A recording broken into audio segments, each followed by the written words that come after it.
Ni hao, everyone. Today I want to talk about something close to my heart. An article called Today's Hong Kong is Tomorrow's You and Me.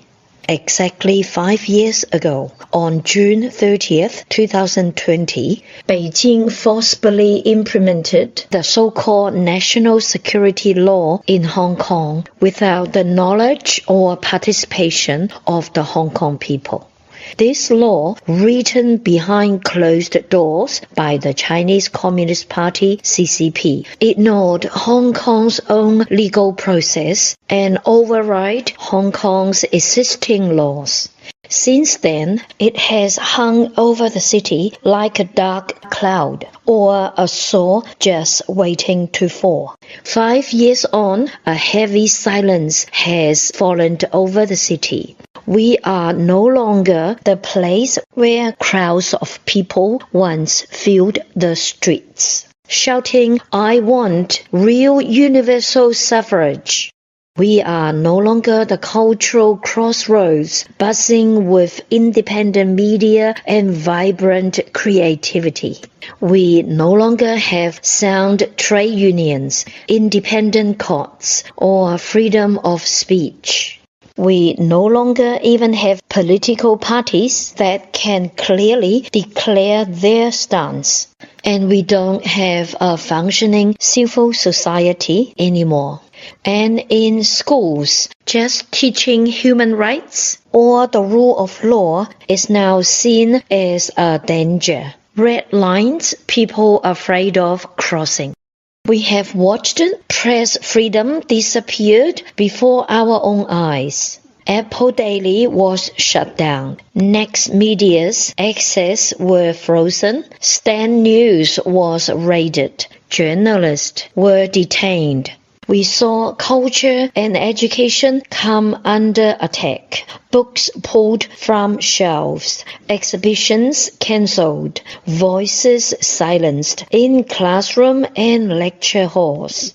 Trade unions and NGOs were pushed to disband. Elected lawmakers were turned into rubber stamps, and our courts, once respected, became political tools. One by one, the things Hong Kong was proud of were torn apart, quietly and deliberately, by an invisible hand, turning Hong Kong into ruins. We must also point out that even the richest are no longer safe. Take Li Ka-shing. His port investment project in Panama got targeted by Chinese authorities under the excuse of national security.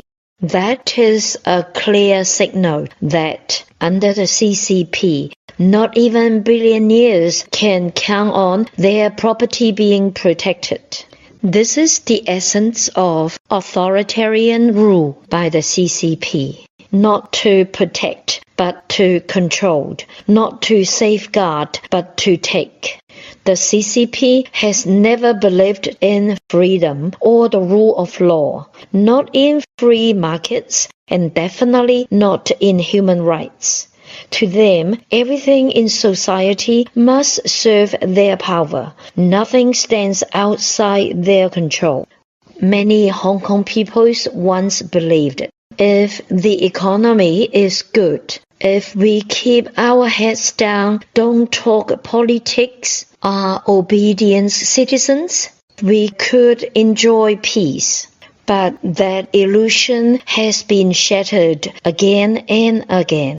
From Tibet to Xinjiang, from Beijing to Shanghai, from Hong Kong, which was once Pearl of the Orient.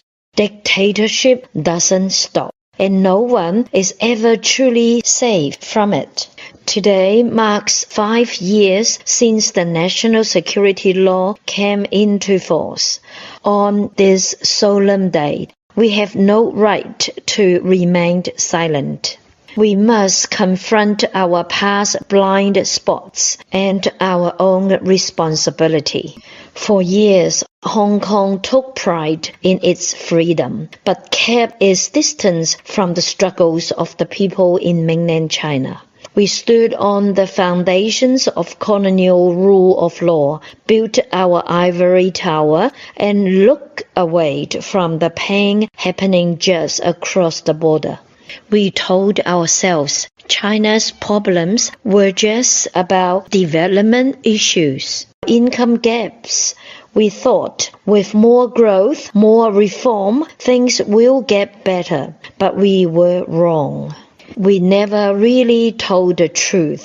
We didn't show the public what life under authoritarian China really meant. No justice, no voice, no dignity, no future.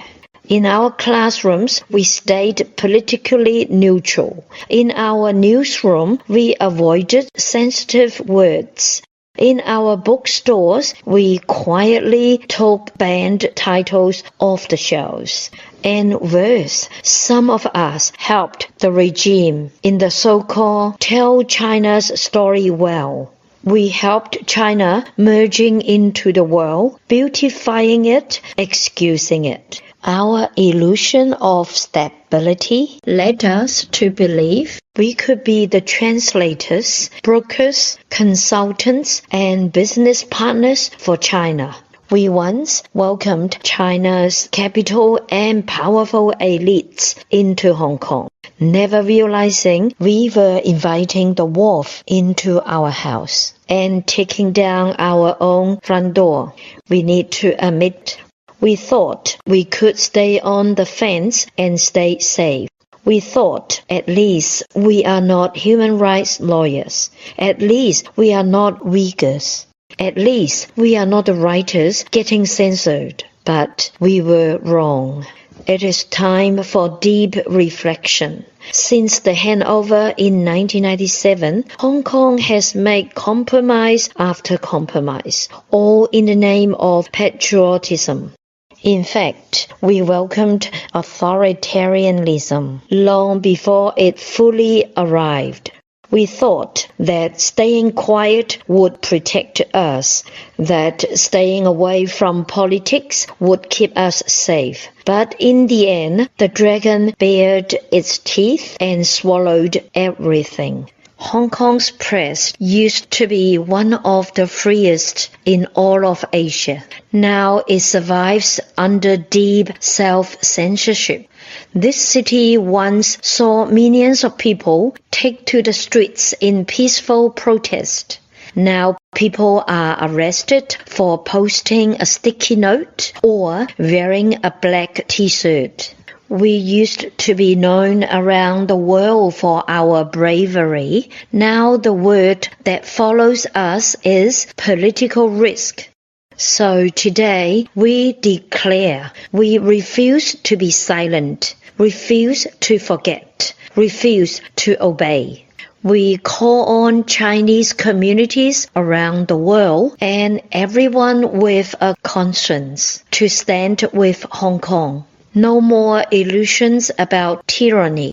No more hiding behind technicalities. No more false hopes about China's gradual change. Or believing the CCP's so-called waiting for the right moment approach. We call for unity with everyone in China who is fighting for freedom, especially those who suffer the most. Uyghurs, Tibetans, workers, writers punished for their words, lawyers punished for their defense, underground churches, and feminists demanding basic rights. Because today's Hong Kong could be tomorrow's you and me. We know resistance is hard. We know the price is high. We know the prison doors are still wide open. But we also know this. Silence is the end of the road. Our quiet surrender is something the oppressors want most. So let's remember the freedom we have lost and promise to rebuild it. Together, let's bring this dark chapter to a close and spark a light for Hong Kong, for China, and for the dignity we all deserve as human beings. Thank you for watching the pick of the world's best thinking channel. I will see you again in the next program.